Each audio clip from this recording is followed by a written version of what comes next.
par mètre cube d'air mesuré aujourd'hui.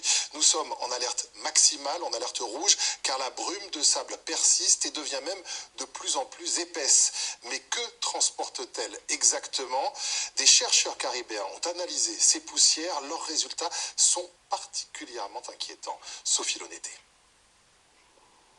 À ce stade, même pas besoin d'être asthmatique pour être gêné par cette épaisse brume de sable, qui d'ailleurs ne porte pas bien son nom, car en fait de sable, elle est composée de multiples particules fines, mais lesquelles?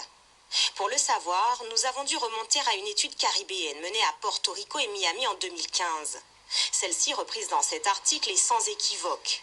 Les chercheurs ont trouvé dans la brume de sable qui avait envahi Barbade des micro-organismes, des bactéries, des champignons, des pesticides et même des matières fécales, de l'arsenic et du cadmium, un métal dangereux pour les reins et les os.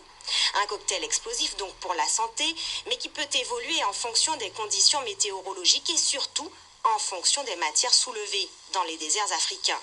Pour une connaissance plus fine de la composition de la brume de sable en Martinique, Madinière lance donc en octobre prochain une campagne d'analyse de ces particules fines. Les résultats permettront d'ajuster les mesures sanitaires à mettre en place dans ces moments de pollution atmosphérique. Mais pour cela, il faudra attendre encore un an et affronter individuellement un air dont on sait déjà qu'il est pollué.